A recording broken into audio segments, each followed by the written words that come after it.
Hi, this is Coach Brian from Coach Brian's Corner and Cause Events, and today I'm here to talk to you about the many different types of triathlon.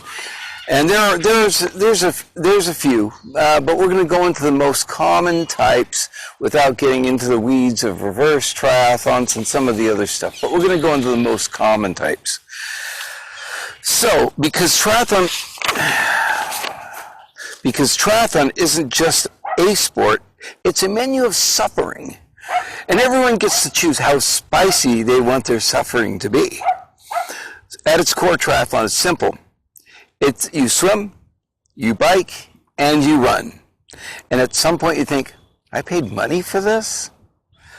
So first, the Mini Triathlon. The Mini Triathlon is where hopes live.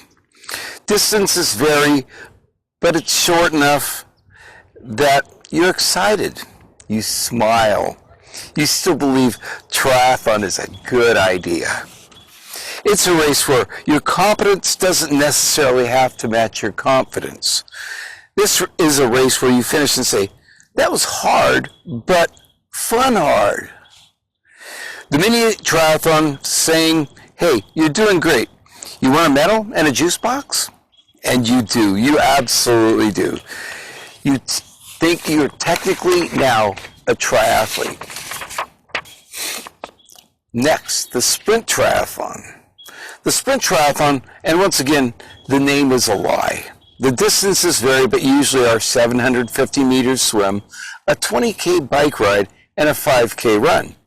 This is the official beginning of Sufferfest.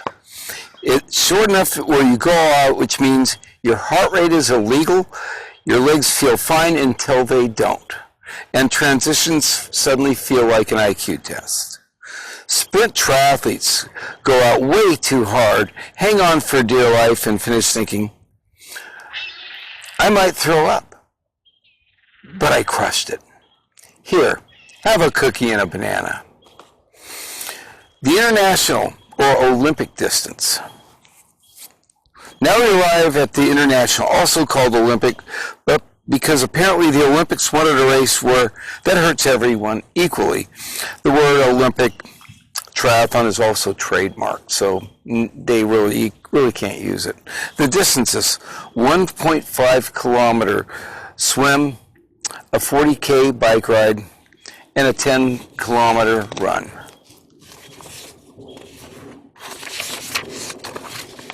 This is where triathletes stop saying, I do triathletes, and start saying, I am a triathlete. About halfway through, you begin to question your life's decisions. You now own gear you don't need, debate nutrition strategies, and describe workouts using acronyms no one else understands. This is also where you have to train competence over confidence. It's a calculated sufferfest. You can't survive it. You have to pace, which is emotionally devastating. Now we get to the half iron distance, 70.3. Also known as a very long day that starts in the dark.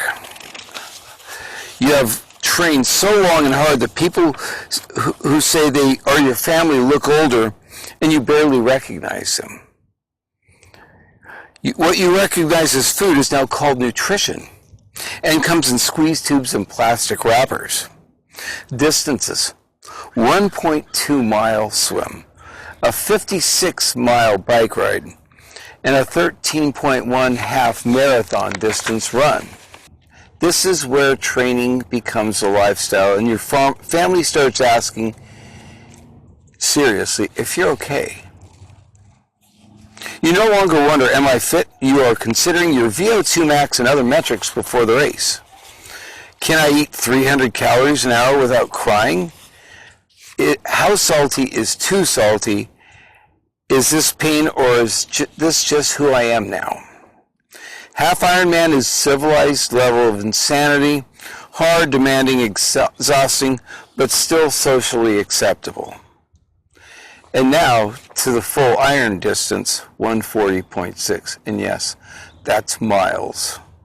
And distance are the 2.4 mile swim, the 112 mile bike ride, and the 26.2 full marathon run.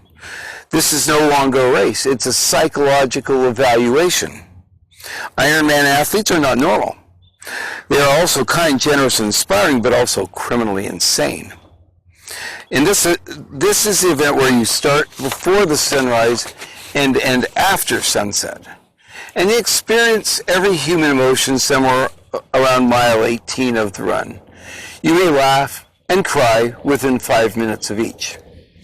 You don't race an Ironman, you survive it. You negotiate with God and make peace with Him. And when someone hears you're doing one, the response is always, "Oh, wow, that's amazing. Are you sure?" What that actually means is I would never do that. So, to wrap it up. So whether you're racing a mini, a sprint, an Olympic, 70.3 or 140.6 distance, each offers a different challenge, a different kind of sufferfest, a different explanation to your friends if you still have any left afterward. The best distance isn't necessarily the longest one, it's the one that fits your goals and lifestyle, and how close you want to flirt with insanity and pain. I'm Coach Brian from Coach Brian's Corner. Train smart, race happy, and remember, you chose this. Like, subscribe, comment, and share this with somebody who needs it. Thanks for listening.